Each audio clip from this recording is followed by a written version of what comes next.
This is ACOFAE.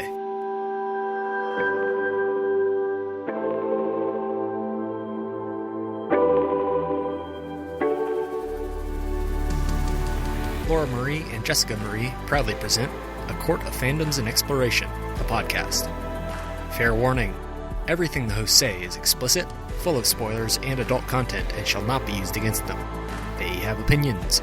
Let's try not to drag anyone for expressing themselves and just have fun for an hour. We all deserve it.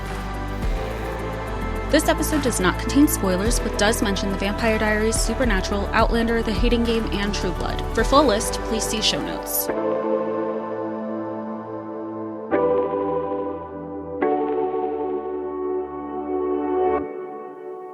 Hi, everybody, and welcome to A Court of Fandoms and Exploration, your weekly deep dive into the YA literature and fandoms that we love.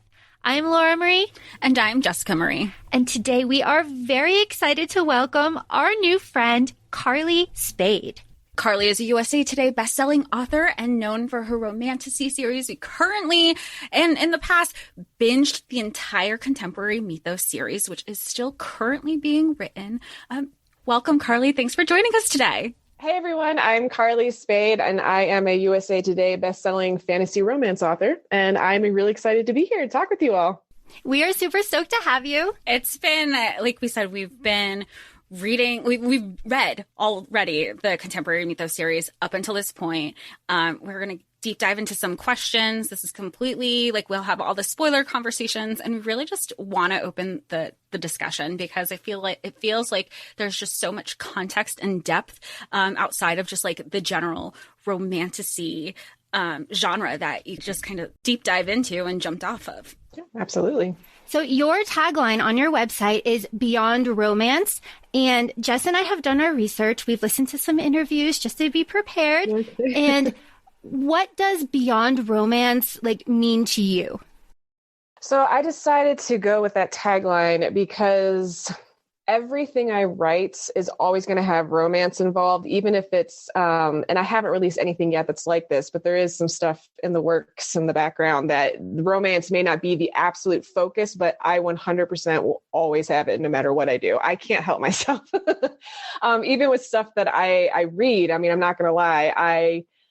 I don't not read stuff that doesn't have romance, but I enjoy stuff much more if there is romance involved. And so when I said beyond romance, it's me also opening up the scope that it's not, I just don't only do fantasy, but I also like to dabble in sci-fi, and I like to dabble in, other completely just anything, a genre, just kind of opening it up to know that whatever you read from me, it may not necessarily be fantasy, but there's always going to be romance. To jump off that, you already have it integrated into the contemporary Mythos series. At least this is our assumption with Hephaestus, because he's a futuristic bounty hunter. So I feel like you're already not pigeonholing yourself. And not that that's a bad thing. Everybody has their own genre, but allowing yourself to have some breadth in your writing allows for that creativity to flow.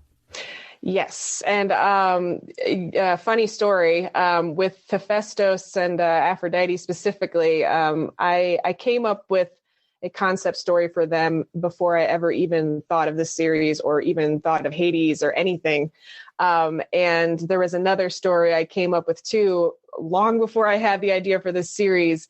And both of them are getting worked into potential future things. So that's why I already started to kind of plant the seeds a little bit, but yeah, it's, I like to do all kinds of genres. And so I didn't want to limit myself, but this series specifically is focused on contemporary romance tropes. And that's why there are 6 of them in this one, because they're not going to deviate, but I definitely plant some seeds. And the tropes are all there. You have the one bed trope, you have enemies to lovers. I mean, every god has, you have the, I don't want to say this, I'm thinking of Alani where she's just down on love and it's okay. I can help everybody else. I mean, there's just so much, there's so Forced many proximity, bodyguards. Yeah. We have it all. It's all there. Yeah. Yeah. That's where the whole thing came from as far as I love reading contemporary romance. It's actually probably the second most thing that I read. But when I sat down to write it, and I have written one straight contemporary romance, and I loved it, but it also involved sharks and everything. So it was a little bit more not your average contemporary romance. But when I try to write specifically, I just miss the magic so much because I am so ingrained in writing magic and fantasy. And even if it's not full blown, world building, huge fantasy, but I missed it. So I decided I'm going to try to get the best of both worlds. I'm going to do all the contemporary romance tropes that I've always wanted to write, but then I'm going to throw some Greek gods and myth into the mix. So I get the best of both worlds, right? And who doesn't love Greek mythology? I mean, you see so many different retellings, but something that you do so well is that it doesn't feel like a retelling. It feels like an extension of these stories that we already know and love, because the first wives, for what I'll say, they're not really involved anymore, but there's no bitterness happening between those dynamics either. Yeah, I guess people just automatically assume if you're writing something with Greek mythology, they call it a retelling. And I wouldn't label my stuff. I agree with you. I wouldn't label my stuff as a retelling necessarily, because the myths are there. And for those that are really hardcore into the myths, I'm not going to say my books are educational by any means. But I mean, they are, for the people that are really into myths, there are nods all over the place. And for those that are really knowledgeable, some of you will get even more from them than maybe the average person who, just kind of dabbles in Greek mythology. But I try to keep it level where somebody coming in that really has no idea can learn a little bit about stuff, but then somebody who's very knowledgeable. I mean, if you're scholar level, I'm going to apologize in advance because I did take liberties.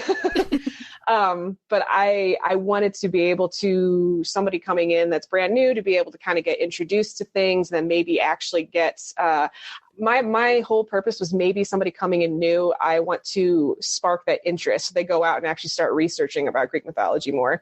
And then maybe actually get to know the Greek myths themselves. But I learned a lot even myself with this series, because my knowledge was okay.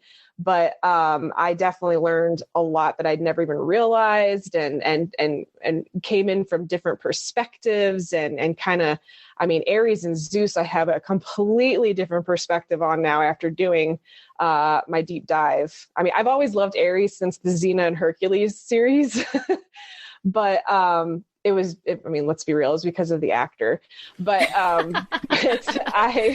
as far as the character himself in mythology, I never really thought one way or the other, but I have a whole new respect for him and Zeus now after the series, for sure. Well, something that I really love about all 6 of your full-length novels, and then including your 4 novellas for this series, is the emphasis on, as Jess was saying, the First Wives Club, no bitterness, everybody's talking, there's communication there, but also the heroine has a best friend, and that best friend she's there, she's involved, there's talking going on, hey, this guy might be a Greek god. What do you think about that? And the reaction is but it's a reality check, and the female bonding there is so lovely and so important. And just speaking personally, I don't see that in a lot of I'm not going to say retellings, but Greek themed kind of stories like this. And was that a priority for you to make sure that there was a female kind of bond?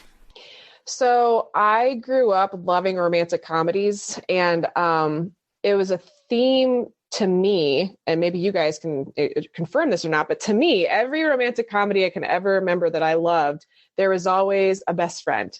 There was always, or even a group of friends that either it was the whole thing, the heroine is denying her feelings for this person and they wake her up type deal. Or on the flip side, she's not sure about things and they kind of help her work it through it. But every single romantic movie that I have loved, and I'm specifically talking about the ones from the 90s, early 2000s around, those were my absolute favorites. And I will repeatedly watch those because there's not a whole lot of those anymore. And Peak I hope rom-com. Yeah. Yes, exactly. Yeah, but glorious time.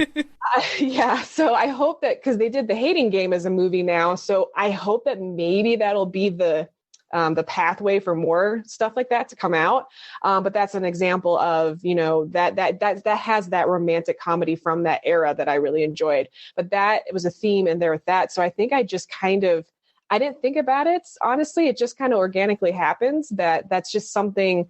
I mean, all of the books in this series, my inspiration definitely came from that era of romantic comedy. So I guess it's just kind of ingrained in me that that's the way that I wanted to approach it, because that's what I enjoyed. And that's what I'm used to seeing story-wise. So it's really wonderful, because there is a trend recently where the female MC kind of isolates herself from her female friends. And it's like slowly, one by one, it's just like losing them. And it's all the guy.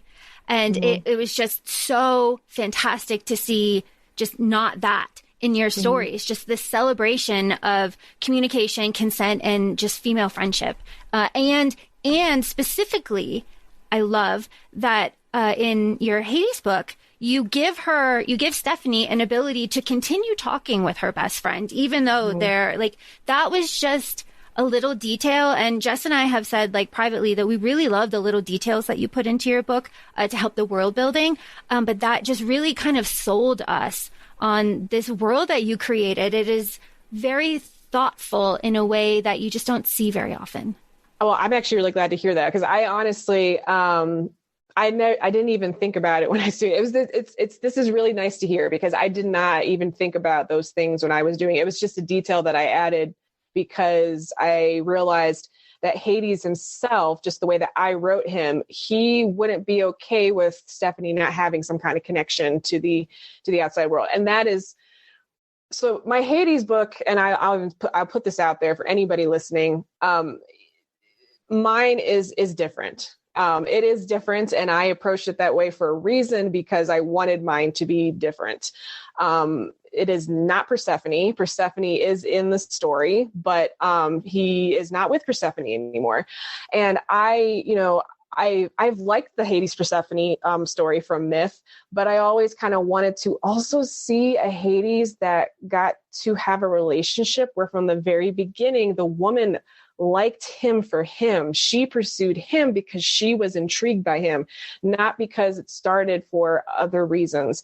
And I know there's different, variations of the myth and whatnot, but I just always wanted to see a version where it wasn't about, he was intrigued by her because she was pretty and picking flowers, and he wanted, to have her, and Zeus helped him. And so just to be clear, mine is not a Hades Persephone retelling. That's why I labeled it a reimagining, because it is him finding love another way. And I have always seen Hades as a character, and this is even from Disney's Hercules. I've always seen him as even him who's straight out trying to be, or they're trying to display him as the villain.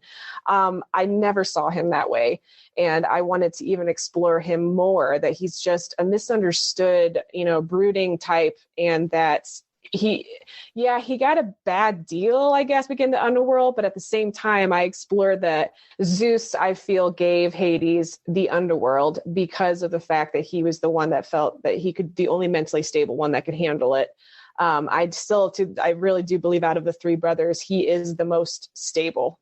So I wanted to explore that too. And, but yeah, I think my Hades definitely would not be okay with, Stephanie chose to become queen, to be down there with him and knowing, the stakes that are there. And therefore he definitely would not want her to lose all ties to her life from outside of the underworld. So that's why I definitely wanted to add that element. He knew Sarah was her best friend and that she would be miserable if she couldn't talk to her. So I even did that for his sake too, for readers reading it, that he is a nice guy and he is concerned and he is appreciative of Stephanie agreeing to do this big thing.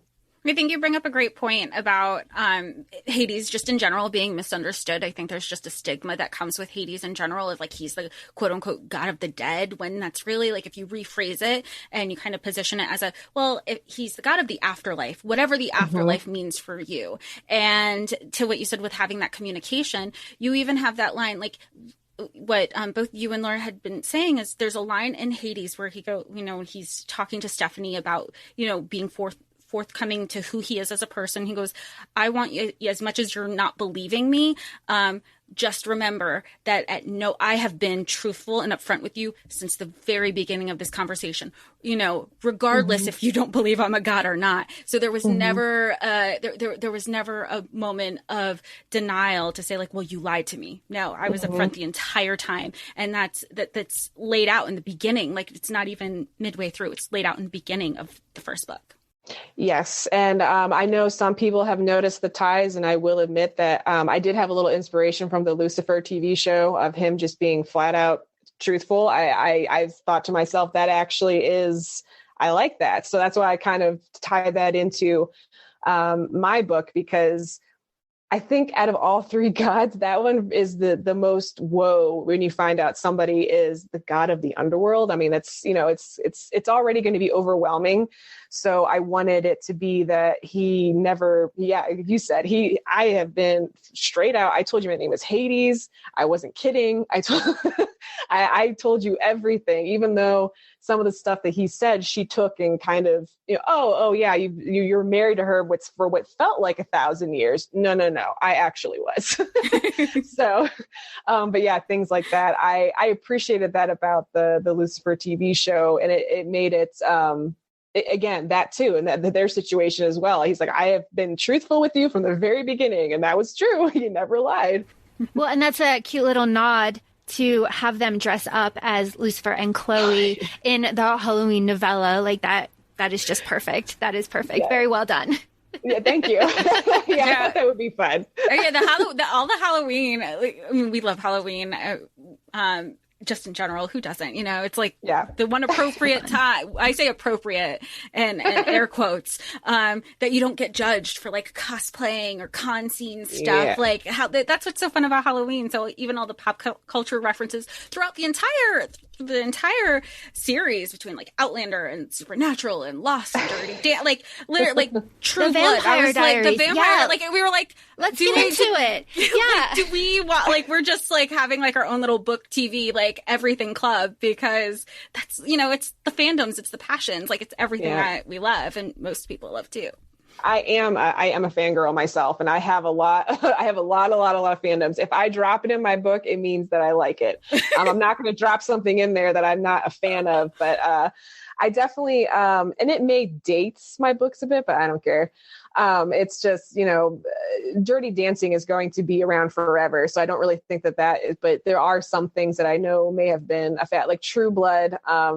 I just like doing that because I think it makes a connection. And if somebody doesn't know or get the reference, I hope they look it up. That's my hope. So, well, and then even with like the whole pandemic, there's just been a resurgence of people either discovering new passions or relearning that nostalgia, reverting back to that, like middle school, high school, childhood self of embracing the things that you love. So like the Vampire Diaries is a perfect example of a comfort series, or like discovering new fandoms too. I think that's also been just so wonderful. Like you said, of what's this reference? Let me look into it. Each of your heroines in the Contemporary Mythos series has a very unique job.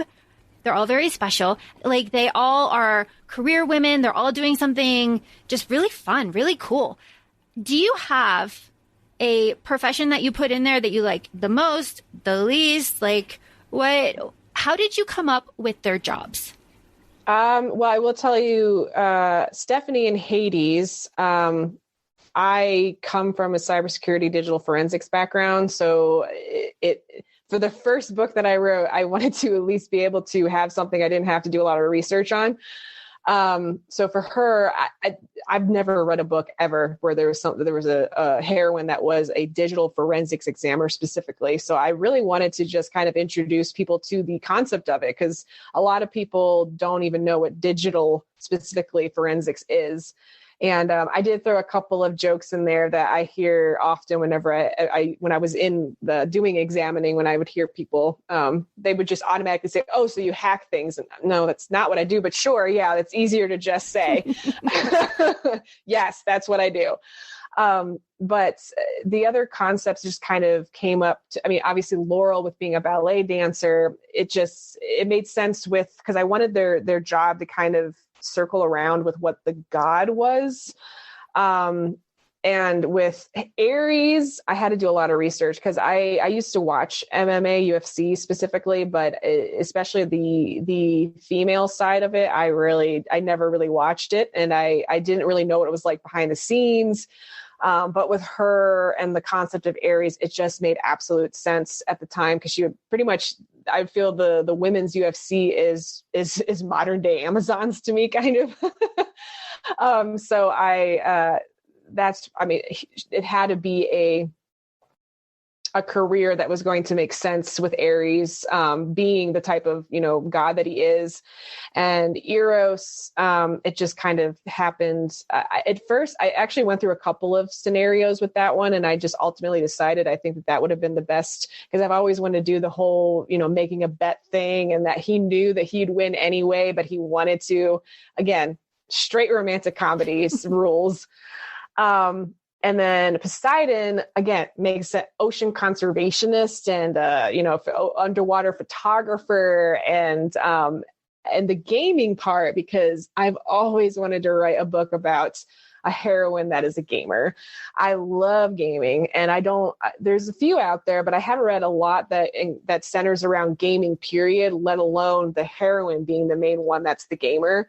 And then as far as Zeus goes, with him being, yes, he's the king of the gods and king of the sky, or god of the skies and whatnot. But a lot of people forget that he's also a god of justice. That's why I made him a lawyer to begin with, even when I knew that when it came time to his book, it was going to be an opposing lawyer.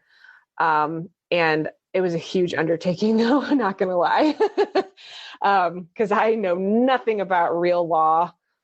And I know nothing about how to work a case or anything like that. But fortunately, I had an author friend who let me know, did you know that I am a criminal prosecutor in real life? No.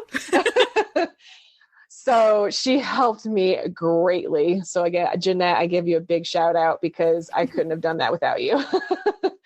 But yeah, so it was organically, how do they work with the god, and to be able to make them come into, because otherwise how would they have met, right? So there had to be something that was going to cause the two to meet. And that just kind of weighed out the options with what's matched with a modern day version of this god.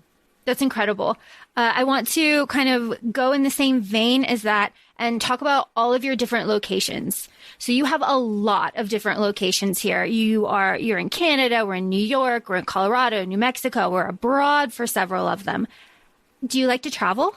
Are these like personal, like? Some of them are places that I've lived, so that I had kind of a familiarity with them. Yeah, so I've lived in a couple of the locations. Other locations are places I would love to go. But Greece, to start with in the first book, just kind of seemed, I don't know, natural.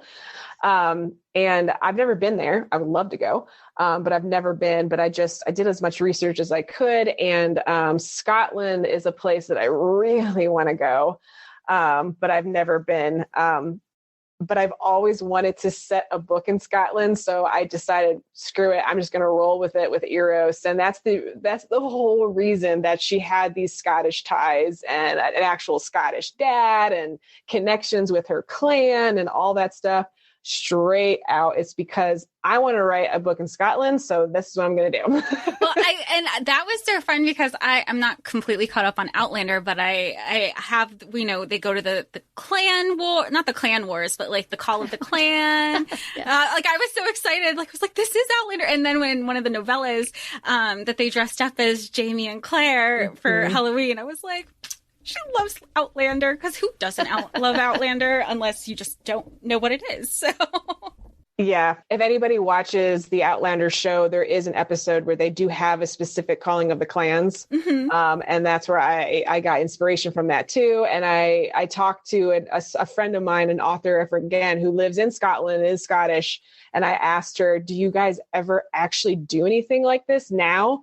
And she said they do. And she explains like what they do, in modern times and everything. And the whole McGregor thing actually did come from her, because apparently at one point somebody did light something on fire and they had to change stuff up. So I got that from her. I said, that's actually really funny. So yeah. I'm leading to something.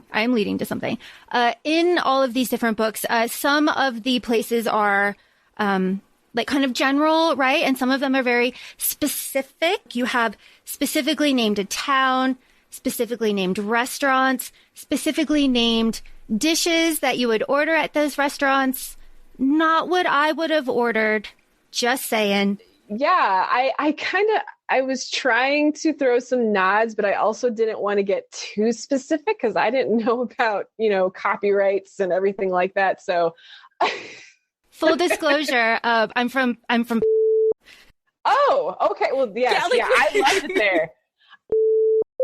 All those areas over there, I loved them all. It was a little spicy hot, but just the culture and just the everything over there, I absolutely love. So I wanted to make sure I gave a nod, and I knew that there are some dives you can do with pirate ships and stuff still there and everything. So it fit, and I wanted to write about somewhere that I was familiar with and still keep with the ocean vibe. So one of my questions is Atlantis. Obviously, we know Poseidon. We have the story.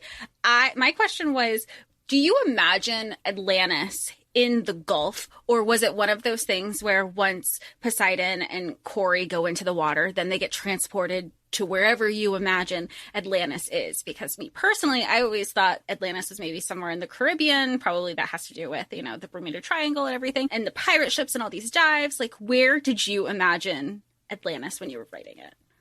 I definitely imagine it kind of another dimension, I guess, because that would put it off on a mortals can't connect to it, period. I mean, that's why I've always wanted it to be kind of hidden, and there's only a certain way, because if everybody can see it, well, then it's not a mystery, right?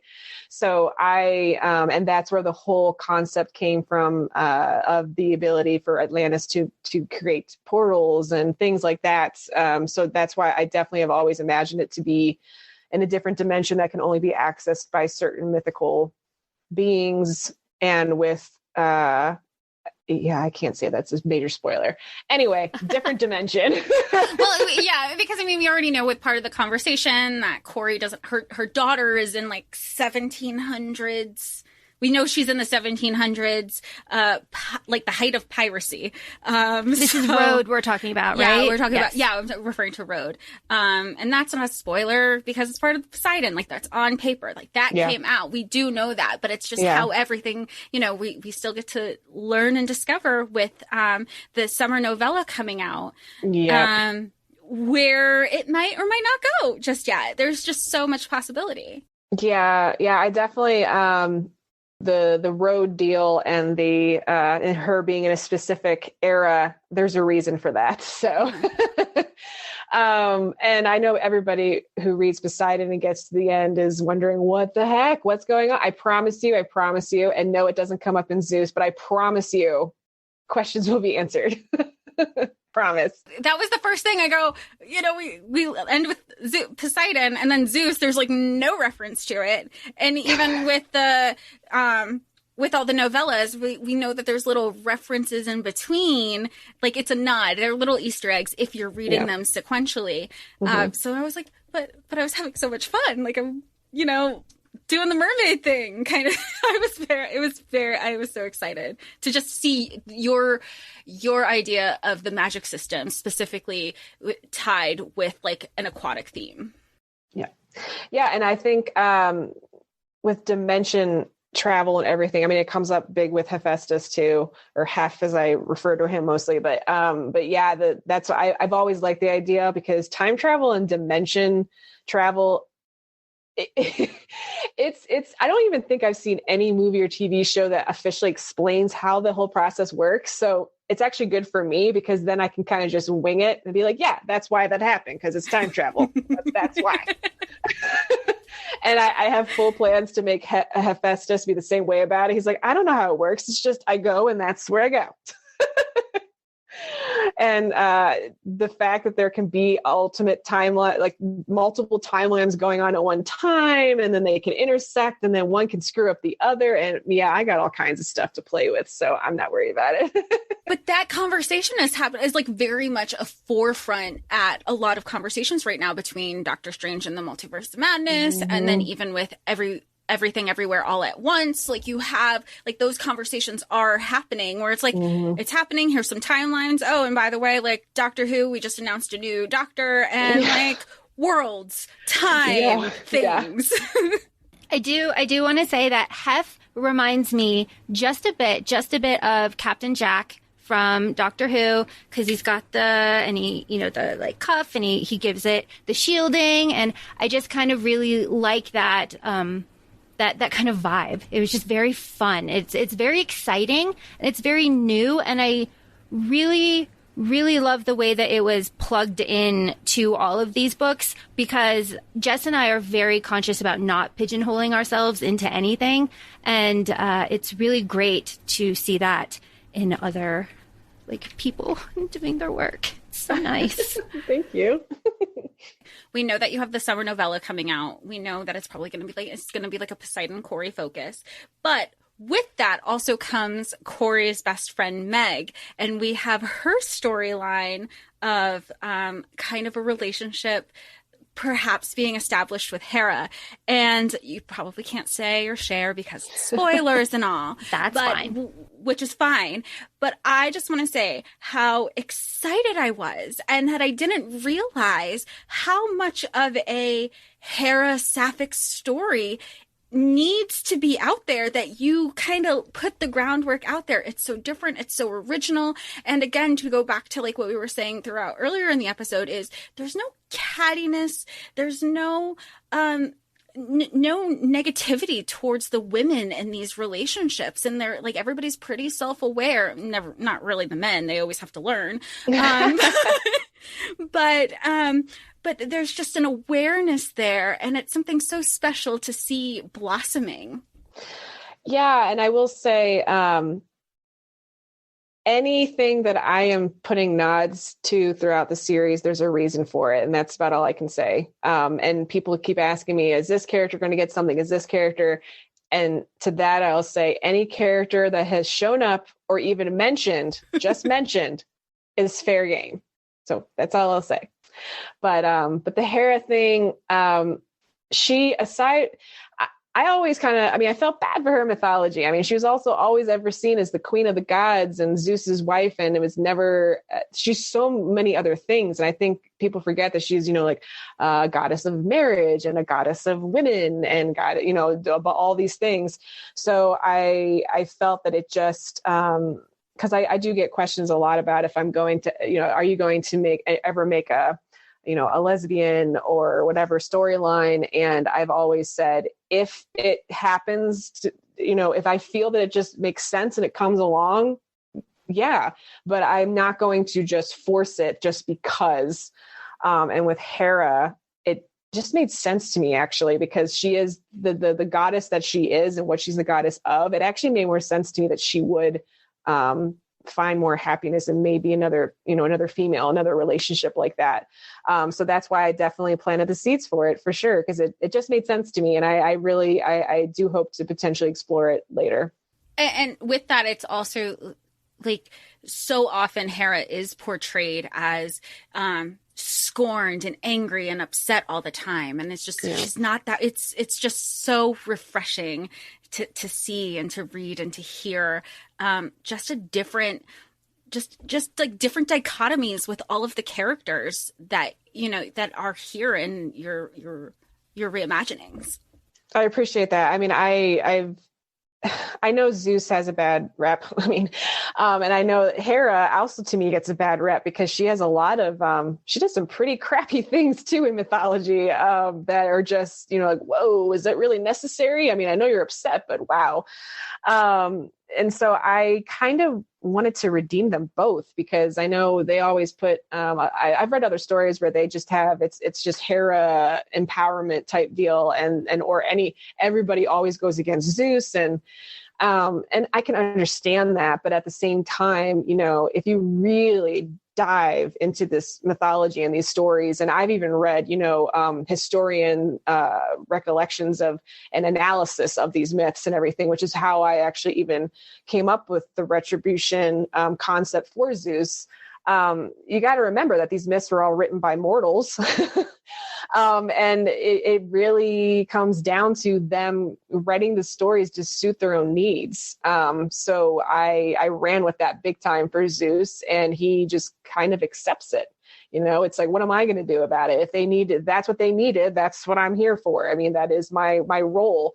And the same thing goes with Hera. It's, no, she wasn't happy because she wanted to be in a relationship that had love involved, but it just, it was convenient at the time. And that's what I still see even in mythology. I don't bring up the fact that they're brother and sister. Just kind of leave that one out there. I think that's like kind of like the general discussion when it comes to the. We just don't go there. That's the only one that I could not get around. I was like, I'm just not going to mention it, and maybe people will forget. I wanted to give them both a chance to have these separate stories that redeemed them both, put them both in a better light, and just made them to be able to be their own person, because I feel that Hera was always under Zeus's shadow. And I felt that Zeus got a bad rep and that he actually, he has this huge responsibility too. I mean, I can't even, that's why I put the William Shakespeare quote, heavy is the head that wears the crown in the beginning, because it is a very true concept for him, full blown, because he's got a lot. And I think people just need to also step back and remember that he's not only in control of the gods, but he also has a responsibility to humankind as well. So that's a lot for one person. And you're going to have to discover some type of way to cope with it. And I also feel like perhaps the countless women was also a way for him to cope with it. I mean, there's just, I don't know. It's just give Zeus a chance. That's all I'm asking people. Especially my book, I promise you at the very beginning, when you start reading it, you may still be like, okay, this is the same song and dance. I promise, just keep going. Just keep going. Something else that is really different about your books that I really love, and Jess, I know you really love this as well, is that your female main characters are not children. Yeah, it's funny you say. I actually, I'm not definitely going to mention titles or names or anything, but I know what you're saying.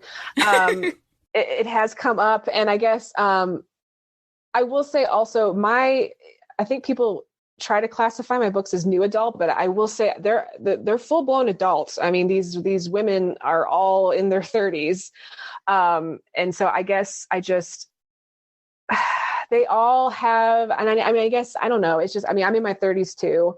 And I guess I didn't, I know young adult is super popular right now, and new adult even too, but I don't know. I've always liked, even when I was 16, I was reading about women in their 30s. I don't know.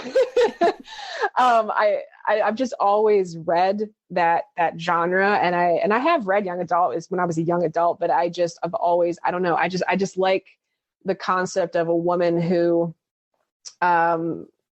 not necessarily has it together, but she just has the mentality to be able to, and for this series specifically, I had to have it because it's a huge deal to find out that, Greek mythology is real and this guy is an actual Greek god. And so because of that, and for it to be believable, And for it to happen in one book, I had to be able to have the woman have this mentality already of she's been through some stuff and she's seen some stuff. And their backgrounds also give them the different things, like Stephanie can see the auras, and, Kira is an empath, and there's different things that they have that they already kind of sort of have a connection to the world that also gives an excuse for it happening a little bit faster than what may have happened if they didn't have those other concepts about them. But the level-headedness and the ability to kind of see the big picture mentally is what I needed it, because again, the pacing is a big thing. And so I needed excuses for them to be able to come to the conclusion faster,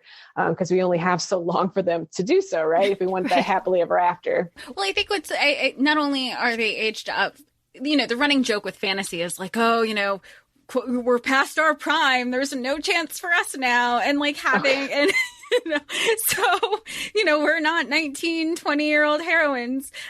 So to have that, and they question everything, right? Like even once they do finally, they grasp the concept of, okay, I believe that you're a god. I believe that this is going to happen, but like, I have my own shit too. I have my own things that I have to question. I have my own baggage. Like even with Zeus, it's, well, where are we going to live? We have two different, like we have our own apartments. Granted, she made the right choice. Who wouldn't want a penthouse? Yeah. It was easier. She wasn't even unpacked. It goes back to like even female friendships. Like, am I going crazy? Are we moving too fast? Like having those conversations with your friends that, that are typically there, and your friend kind of knocking some sense into you, like you had said, of you're an idiot. You're letting your own personal lived experiences impacting like what can possibly be this really good thing. Yeah. And I can definitely say that I took that from, my own experiences too. I mean, I definitely, even just any past relationship, after when there's been some stuff that has gone down that may have not been the best, it's definitely going to affect the next relationship you get into. And there's always going to be those questions and, doubts and fears. And so the fact of wrapping them into not only in a human perspective, but then you're also dealing with the fact of this guy is a Greek god on top of it. It's a lot to deal with. So, I may go a little bit, faster than what can be theoretically probably would happen in the real world. But again, we're dealing with fiction and fantasy. So, it's was a suspension of disbelief. There is you do have to do some of that with my series, and I'm not going to lie, but I try to put as much as I possibly can to help alleviate that a little bit, though, and just with what these women come from, their backgrounds, their situations, their careers, everything. I will tell you, I put thought into every single book for that to try to make it as believable as possible while still being a fantasy. So I tried my best. It shows. It absolutely shows. One of the interviews that Jess and I watched to prep for this was you were talking about advice that you would give for writers. And you said that something that is very important is that you must establish your magic system. Like that is, like your words, is very important. And to do that in a way with world building where it's not so like dumpy. And you do that perfectly. It is fantastic. And we learn it is just wonderful. We were talking earlier about little details that you put in your books that Jess and I really appreciate. I'm going to point one out, and that is the ambrosia wine. That is a detail that solves a huge issue. It just takes it away, explains it, boom, done. That's the end of it. I really appreciate stuff like that. And it was just really wonderful to be like, okay, here's the thing. This is the reason. This is the outcome, done. It was like, oh, that's great. I don't have to worry about this. I appreciate that. I didn't want the mortals to have the only, it comes up a lot, right? Where the heroine is influenced by something. Alcohol is usually a thing. And I partake in it occasionally myself.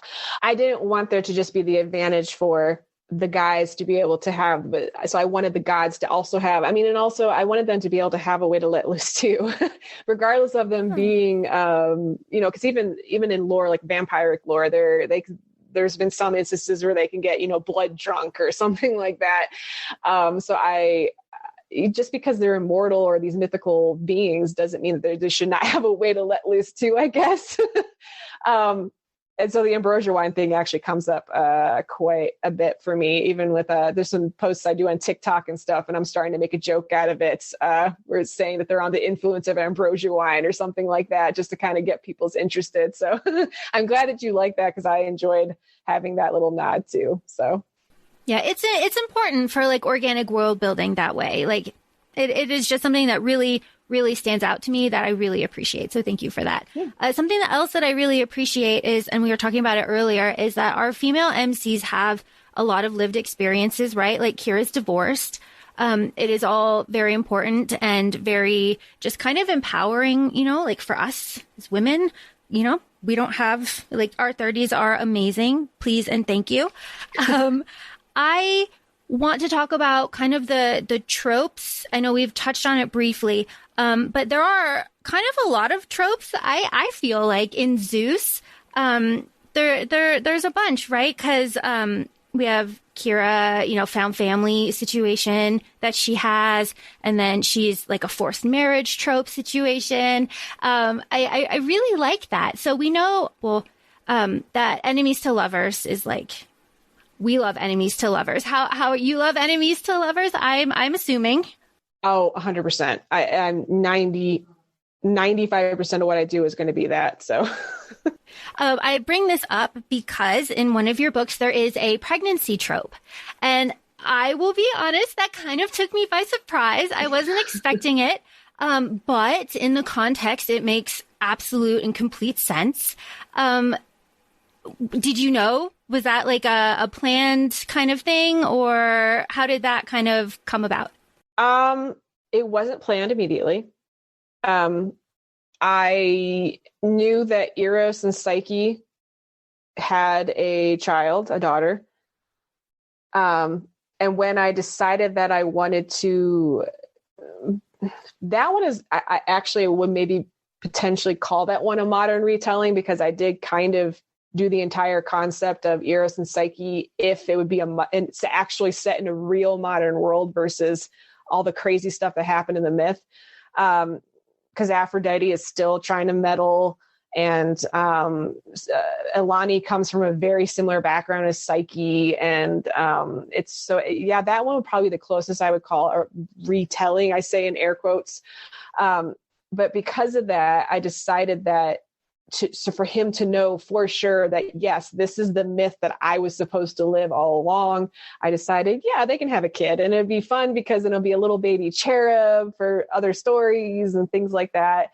And so I don't plan to do it too often, because that's like a special thing for them. I already have people asking about Hades and Stephanie though, but I'm like, sure, maybe later on, I don't know, they'll pop out a kid or two. I don't know. But for those two, it was just, and the fact that the baby had wings and she felt the fluttering. And so she knew that it was, you know, a cherub. Well, and to that, it's like in that Halloween novella, something that you did very well is there, you know, I know we're talking about the pregnancy trope, but to acknowledge like those loopholes that aren't always addressed, what Laura had mentioned earlier, is she goes, oh, well, we've been having sex. Why have we not been pregnant yet?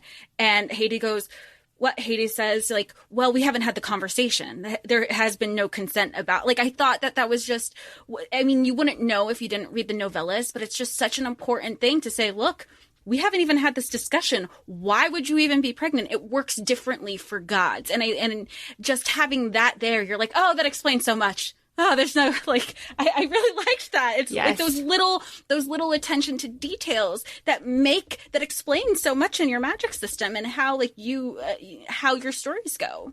Yeah. And I, because with contemporary romance specifically, there's a big thing that comes up about some people like to know the knowledge of contraceptives and whatnot. And I'll be honest, for me, even in a contemporary romance, I don't need to know that they're doing it. I just assume in the back of my head they're practicing it.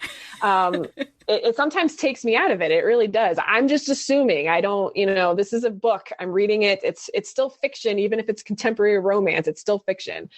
So with the gods, though, I felt that it had it kind of ties in with maybe the fates, they're even kind of come into play. Are you supposed to have children? Because these children are also going to be gods. So are they going to have a purpose? Are they going to serve a purpose?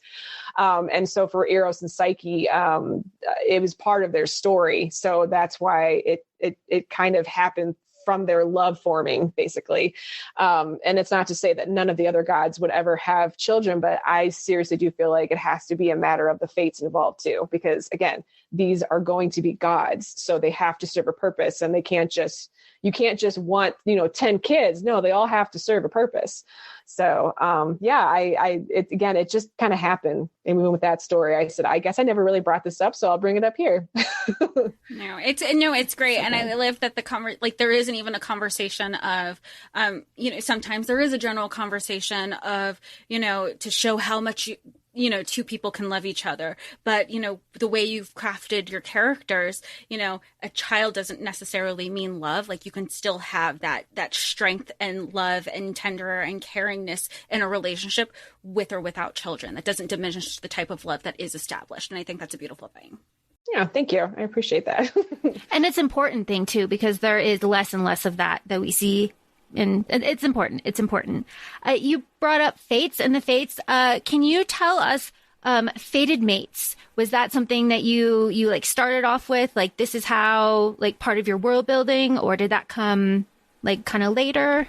I've always loved that trope. I'm a huge urban fantasy reader, and paranormal romance. I think both of those, I probably read those more than high fantasy and stuff like that. I know you both obviously love Sarah J. Maas. I love her too. But I love the concept of fated mates, and especially the growly, she's mine type deal and all that. I've always loved that. And so I had that concept to begin with, but I'm sure you both noticed this. It kind of varies though, because Eros and Eros and Alani are considered soulmates, whereas then we have Ares and Harmony, and then Zeus and Kira that are considered, the whole fated mate deal. So it's different than soulmates, and I purposely did that because Psyche and Alani have those connections with the soul itself. And the other ones, I would say that they're fated, but they weren't in the same concept. They were supposed to come together, but they weren't the completion of one half to a whole, like Ares and Zeus were. And I specifically did that because in my storyline, Ares is Zeus's only one legitimate child. And so they have that connection, and they both have these major issues that they just can't overcome by themselves, and so do the mates that they find. And so when they bring them together, they create this, and I'm going to use her name, but it's true, harmony. They create these harmonies. And, but the other ones, they still are fated, but in just a different way. But those three couples were specifically designated by the gods already to create something within to help balance everything. I definitely had the concept to begin with, but I decided from the beginning that I was going to have a different type of concept though for each set of gods. So if that makes sense, that was rambling. Sorry. No, that is perfect. Yeah, because one of the things that I loved about Zeus, and Laura and I talk about this a lot, and you had just mentioned, is that nobody, like with Kira and Zeus, there's even a line where they talk about they're not two halves of a whole. They are both their own whole people as individuals, as themselves. And Kira, she's having some internal dialogue and thought to herself where she goes, we're two whole individual people with these established tracks. We have we're powerful people, but like, holy hell, when we come together, like if we're a force apart, imagine like us being together, it's just unstoppable. And I think that's just an important message overall, that you can be an individual person and you can be an individual and bring something to the relationship. You're not half a person. And yeah. I love that that's what you wrote. Awesome. Thank you. We really love this. I don't know if we've accurately portrayed our gushiness, but this has been really special for us. We read a lot of books, as I'm sure you do too. But the difference between stuff that really connects with you and stuff that doesn't is just immediate. And the connections that we had here with the feminism, just all of it is just so beautiful. And of course, that is you and all of your hard work. I wanted to ask you about your inclusion of various little drops that we have here. So you have very casually thrown in there that vampires and werewolves are real. You've casually thrown in there about Norse gods and, Egyptians, all of this. Is this part of your expanded kind of vision? I have told people that have asked that I'm not done with mythology. And I definitely, I've even overlapped my Druid duo, which I still have to do the second book of, but I'm still trying to get people involved with the first book. And that's Celtic mythology. And then I have my paranormal romance that's out, the first book out there right now. I am a huge fan of doing crossovers. And I did it with a fan fiction series that I wrote before I started writing and publishing on the serious front. And so I decided that I was just going to kind of do that with all of my own stuff. And I've been crisscrossing it, introducing the concepts that all of the books that I've written thus far all exist on the same plane. And who knows, they may cross over. Some of my characters they actually already have started to cross over. My St. Patrick's Day. Yep. My characters from Power of Eternity do show up. And I have seen no reason why maybe perhaps my characters from my paranormal romance can't show up, because they seriously do all exist on the same plane and conveniently have not taken place in some of the same locations. So convenient. Yeah, I actually didn't even mean to do that, but it just happened to actually be convenient. So I could explore that, but I just want to open the doors really hugely for myself. And I love mythologies of all kinds, and I am not, against any mythology whatsoever. But yes, I introduced some of the other mythologies that I'm potentially interested in exploring later. So really, if you read through the series, anything that's mentioned, brought up, brushed on, there's a reason. So no, it's so exciting. Yeah. And that would be your paranormal romance would be After Midnight. And that would be what Freya and Marcus, and then Power of Eternity. And then Eternally Yours is not out. Yes. No, that's not out yet. Yeah. I took notes. I keep having people ask about it, but it was indie publishing specifically. I have to write to what is hot. It's just the truth of the matter, and the Greek gods are what it's it. So if you want to see the second book, guys, tell people about Power of Eternity. No problem. I want to write it. Yes, I want to write about it. I do, and the vampire shifter stuff too. I have plans and everything. But I need to put what's out there and what people are demanding. So just let me know. And you're a powerhouse. Like the Hades came out in July 2020, and then like 10 books later, 11 June June 2022.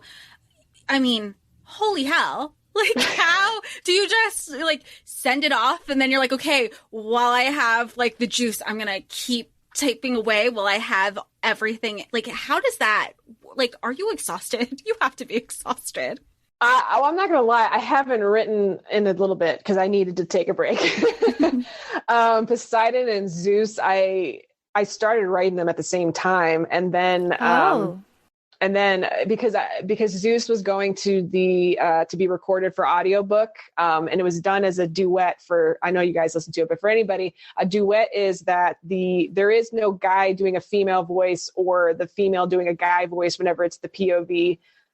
I thought I'd be doing a disservice if I did that to people. So I did it as a duet. And so that, because there's so much more editing involved with that, I had to get it out way faster than I was anticipating, to be able to come out at the same time as the ebook and the physical book. So I wanted everything to come out at the same time. So they're like, okay, well, you need to have the book to us by this date then. I was, oh gosh.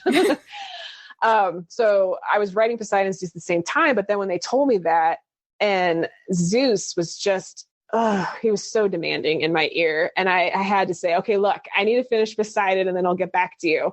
So after that whole whirlwind of just really getting both those books done and edited and out there, and I needed a break. So I have actually taken a little break, but now I'm back into it. But and I do have a day job too. It's just, it's fortunately that I can work from home. So I am able to write in between calls and other stuff that I have to do. But yeah, it's just, I'm and for anybody into writing, I am what you'd call it is a fast drafting process, because I won't pause for anything. So if I can't think of a name, I'll just type name. I'll come back to it later. If I can't think of a description or really come up with something for a location, I'll just say type more here. So I just try to get it out. I try to get the first draft out as fast as possible. And I am definitely an underwriter. So I'll usually end up adding, 10 to 20,000 words when I go through my revisions. But if the concepts and everything, the pacing, the story, everything is just out of my brain, then I can go back and fix it and make it better. But that is how I get them out faster, is because that first draft, I just get it out.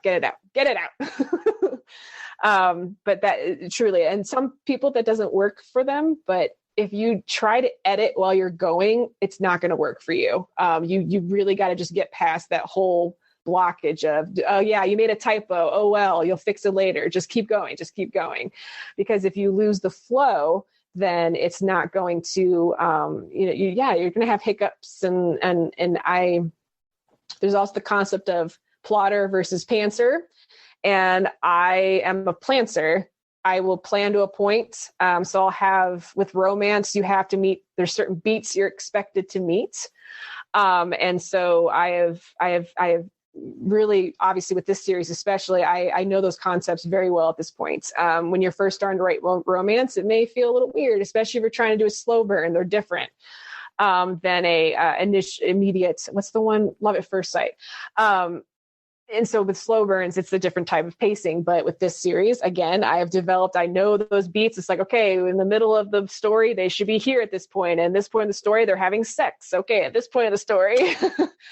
So that there's that too. I plan to a point, so I at least know where I should be hitting at the chapters that I'm at the word count I'm at. And then it's just I kind of wing it in between.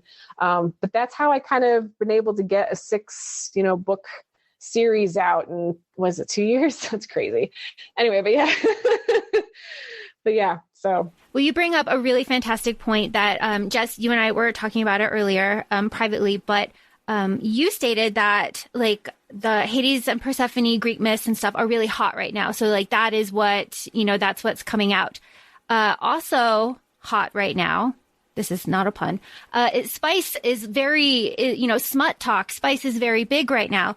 Now Zeus is more spicy, but he's a spicy person. So yep. The fact that marketing wise, Zeus is a spicier book. He's a spicier person coming out in a spicier kind of, times that we're in now, kind of all checks all the boxes. But, this was kind of your plan for a while. What was it like writing like spice like this? And also, you're in a male POV, and a female POV. Was it challenging? Yeah. Yeah. I had to really, so my parents read these books, right? Ooh, love that for you. Yeah. Well, and the thing is, I will tell you, some of like Poseidon may have even had a little bit more if I didn't have a little bit of a block. But with Zeus from the very beginning, I knew his book was going to be the spiciest. And again, I don't knock on anybody who doesn't do this, but for me, I need to have spice with a purpose. That's just me. And with Zeus, every scene, anything that's going on is there's a purpose for it. It's building their passion. It's building their relationship. It's building the tension. So every little scene I have is just building and building and building until full blown. So, and he oozes sex. So I knew I was going to have to make it spicier. And so I said, okay, I need to take this block off and just not worry about anything and just go for it. And the male point of view portion, my husband got asked a lot of questions. It was my first dual POV. I've never done it officially. And yet Eros had his point of view, but this was the first full-blown I've ever done. And I was like, oh my gosh. And this is also why he would like to say, and I did make the tagline, always save the best for last, but truly he was the last because I didn't know what the hell to do with him. Oh my God, how am I going to make this guy, this Zeus redeemed, and then also a romance hero? And then I knew I had to do dual POV because you cannot connect with him if you can't be in his head. So I was very scared of that. So I'm just going to wait. Going to write some more, build up my skills, and we'll see when I get there. And so I definitely came up to my husband a lot. And there's definitely a lot of my husband in that character because I did talk to him so much, just because my husband, is kind of that charismatic, I'm trying to be careful here with the words I use. He's definitely the alpha, type character that's Zeus is. So I definitely asked him a lot of questions, and he had a lot of inputs, and some of the lines that he even came up with made in the book. And so yeah, he gets a nod in the beginning because he definitely gave a lot of input for that. And I would not have been able to make him as, I won't name names or anything, but I've read a lot of male points of view from female writers that push things a little bit too much that aren't necessarily the way that guys think. And I didn't want that for Zeus. I wanted it to be as realistic as possible. And so, yeah, I definitely interviewed him, my husband, a lot, and just kind of took what he said and said, all right, well, this is still a romance novel, so I'm going to have to, take a little bit of liberties here. But yeah, it was a challenge. And then I also decided to do this huge challenge for myself of making it a lawyer romance. And I was so glad I had my friend to read it because, and the case that I use is actually based on, I actually have had a few people that have called it true crime because it is. That case is based off of a real case. I changed the names and everything, of course, but I had a former boss of mine who worked that case, the digital forensics side. Wow. And so I was able to ask him some questions to get some insight into the because he was sitting there for the trial and everything. And so I was able to ask him some questions and get some insight to the woman who did, in fact, murder her husband. So that was nice too. But I decided I was trying to make it easier for myself because I already had all these challenges to begin with of the lawyer stuff and the dual POV and the more spice and but Zeus's voice came to me really easily because I always knew how he was going to be. And it didn't start as him breaking the fourth wall, but then after the first couple of times I did it, I decided Zeus would break the fourth wall. He'd want to talk to the readers specifically. So I decided to make that his thing, breaking the fourth wall and talking to you versus talking, just talking in general sometimes. And that was one of the conversations that Laura and I had leading up into this interview. I said, you have such a great grasp on your characters.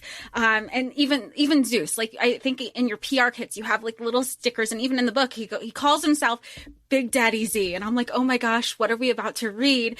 But then when I sat after I read it and I was thinking about it and I was like, oh my gosh, he totally would. She totally knows the character of Zeus because he would give himself that nickname. And I love that Kira even isn't just like, oh, okay. She was like, what the fuck is this? Like she's totally like, you cannot call yourself, I'm not going to call you that. You cannot be giving yourself this nickname. And he's like, oh, we'll see, with his like alpha hole perspective.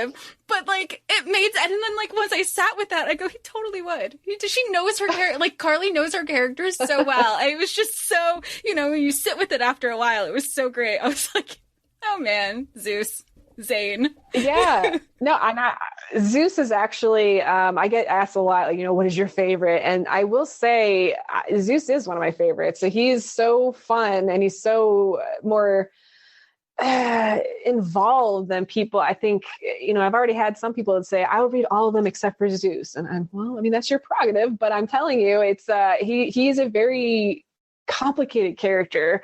And, yes, in the beginning of the book, he is extremely arrogant and just what you expect him to be and everything. But, I did that on purpose because, that it's introducing him the way people kind of know him.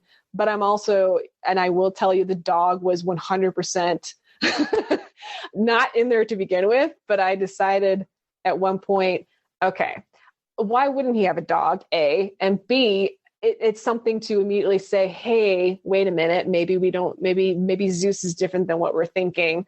And the whole, I have a white lab myself named Daisy, and she actually did her little like lay down and look up at me thing. And that's when I said, yeah, I'll give him a lab. So that's where the whole concept came from. I didn't have it at first, but I said, I need something in the beginning that's going to make them pull their heartstrings a little bit, because he is being his usual arrogant ass self. So I need to give something that's going to say, wait, just wait a second. There's more to him than meets the eye. That was totally Transformers. But yeah, and the PR kits, I wasn't at first going to do that, but then I decided, he's going to have little notes for everybody. And so if you order a signed paperback for me, you will get a special Zeus box. If you order specifically Zeus, I have special Zeus boxes, and you'll get all those little goodies with little notes from Zeus too. So, oh my gosh, that's so fun. Yeah. So I just have like a very, very basic question. Which female and then which god was the hardest for you to get into the headspace?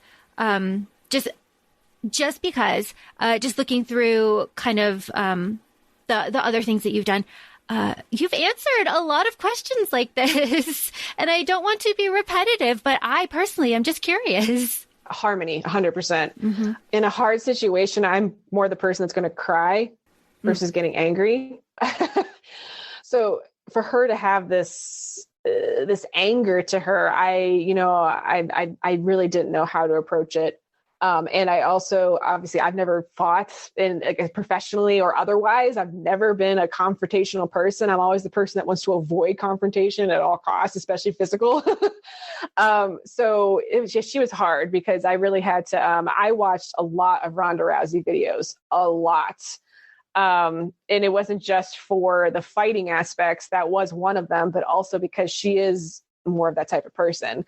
I think they have to be in the UFC, MMA or anything like that. So I watched a lot of even behind the scenes videos and everything like that of just her just being, her. And she, when she was doing that, she was a very, aggressive person. And I don't fault her at all because you have to be. So I definitely watched a lot of that to kind of get a personality for Harmony. And there's a little bit of Xena in there too.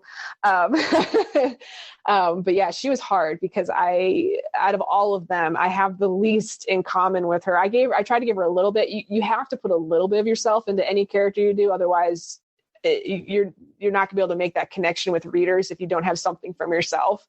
So I did give her a little bit, as much as I could. But yeah, out of all of them, she was the hardest and the least like me out of all of them, for sure. And I did see on your Twitter, sorry, I'm not stalking you, that you do have a tendency to make your heroines about your height. Is that still consistent? Yeah, Harmony's the only one that's taller. And I think I made her 5'11". Yeah. But yeah, they're all around 5'6", 5'7", because I know what the hero looks like from this level.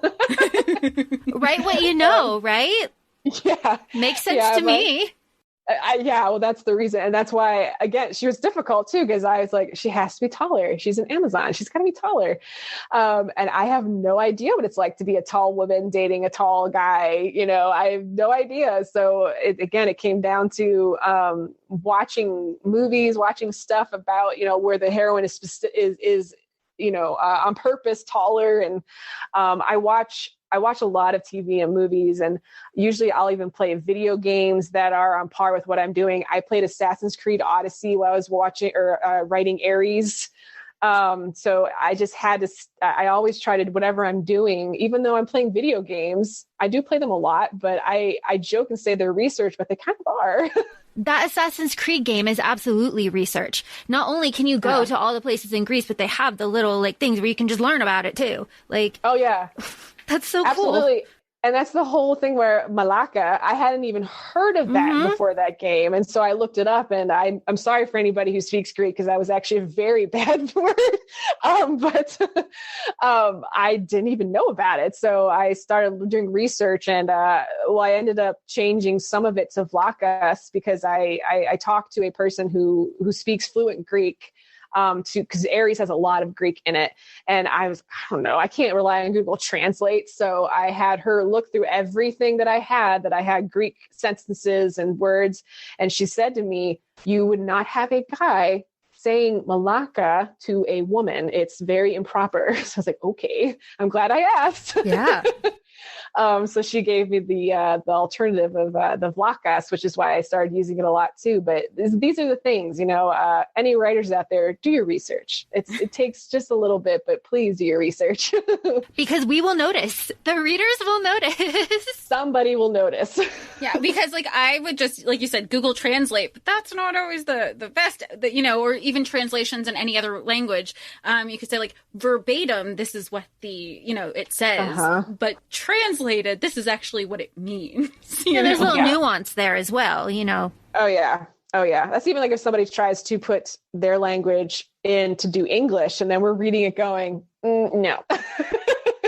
So yeah, I try to, if I had some Gaelic stuff, I found somebody who knew Gaelic to make sure that I'm saying everything right. I definitely am very much, I want to try to do as best I can, because somebody's going to notice and they're going to call me on it. So No, and that was one of just another thing that I loved. And you had an interview with the Romance Writers Therapy podcast, and you said part of the writing process is that you loved constructive criticism. And I don't think enough people seek that out and look for that. I think everybody's so quick to just think like criticism is a negative thing. And you're like, no, specifically, I think you were talking about the editing of Zeus, for example. You're like, give me that feedback. Give me because I can't get better if you're not here to give me the feedback that I need before it gets into the hands of the public.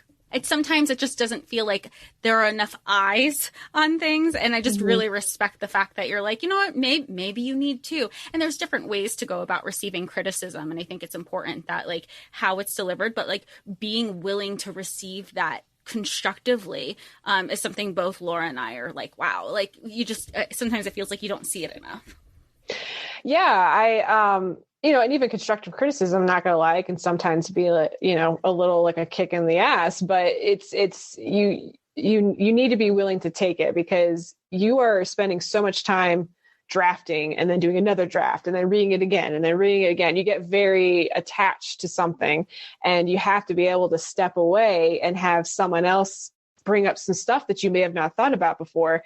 And the first couple times I did it, it was, again, not going to lie, it was a little rough, but I've gotten to the point where I'm begging, no, please just, rip me a new one. I need you to tell me the things that I need to, to fix. Is there something that's going to be potentially offensive? Is there something that doesn't make sense? Is there something I should add?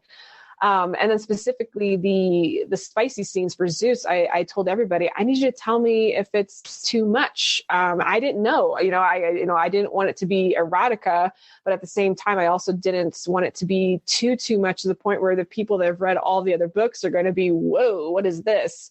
So I just needed to know, does this feel forced? Did I do too much? Are the words, are they jarring you? Because I use certain words that I don't usually use. And so the spicy factor was never an issue, apparently. So that was good. But yeah, they did bring up a bunch of stuff that I took into consideration, and it never hurts my feelings, because it always makes the story better, no matter what and especially and these people didn't know what they were, because they had different comments and they made their comments privately. So some of them didn't even realize that they were making the same comments. And so when I'm getting the same feedback from several people, obviously I need to do something about that. So yeah, beta readers, I have a critique partner that I have used for 6 years. Anna Karina, I love you.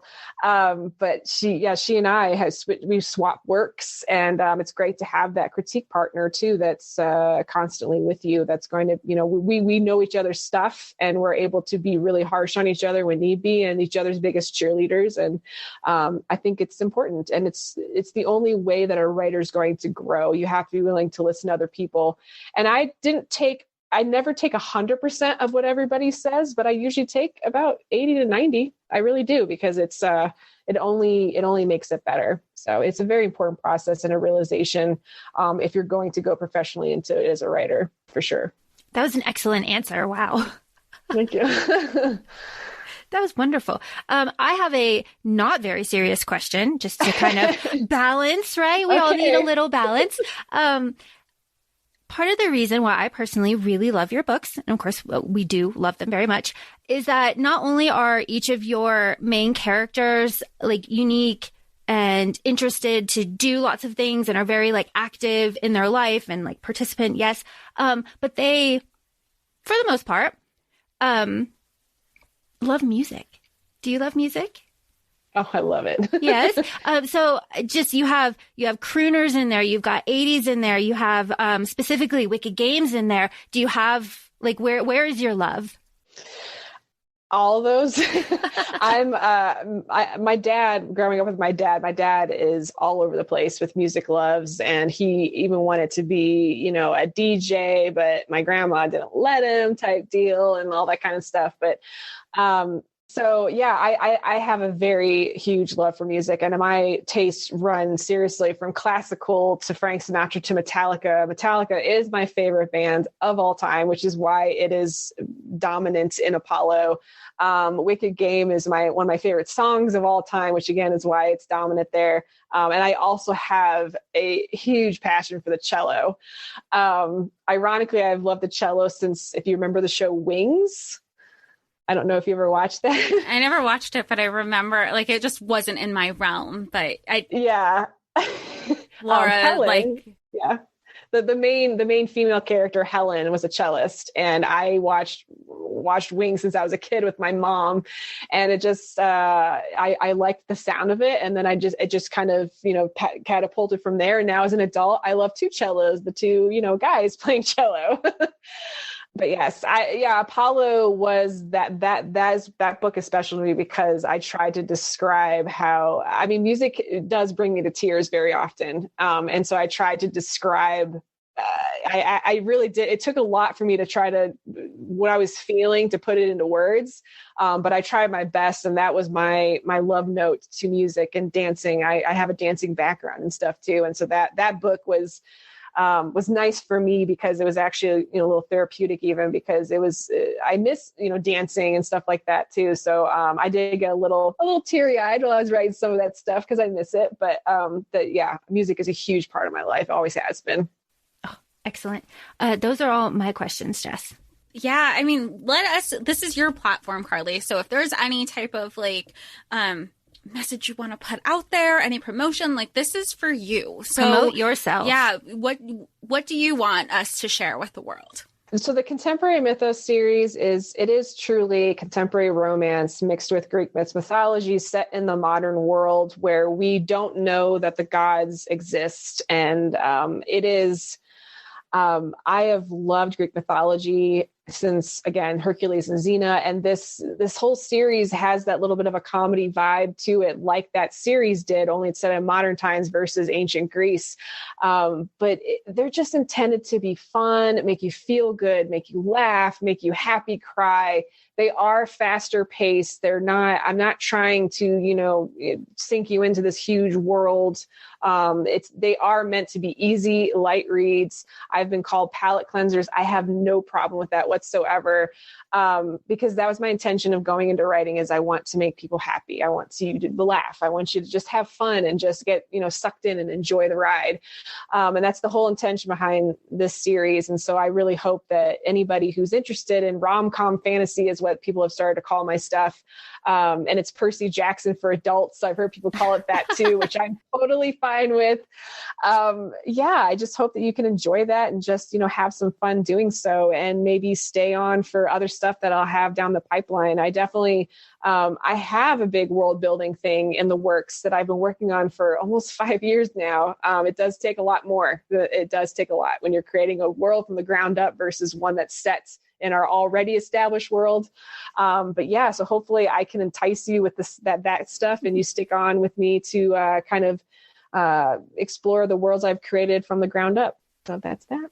Excellent. Well, you're doing a great job. We love being a part of it. Thanks for bringing so much happiness and joy into our lives, not just our lives, but all of the Everyone.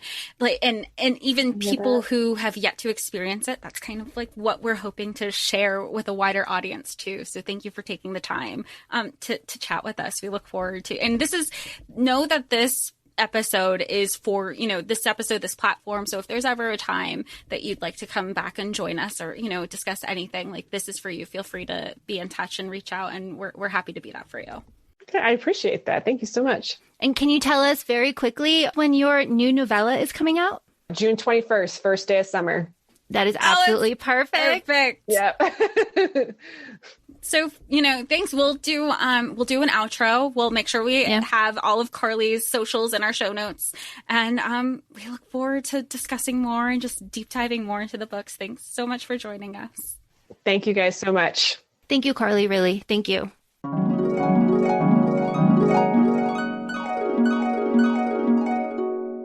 So make sure you're following Carly on her socials. She's on Instagram and TikTok, author Carly Spade. We'll make sure we have all that information on our show notes. And please feel free to join us on ACOFAE Podcast on Instagram. And both Laura and I have our TikToks, ACOFAE Laura and ACOFAE Jessica. Thanks so much for joining, and we look forward to hearing from y'all soon. Bye.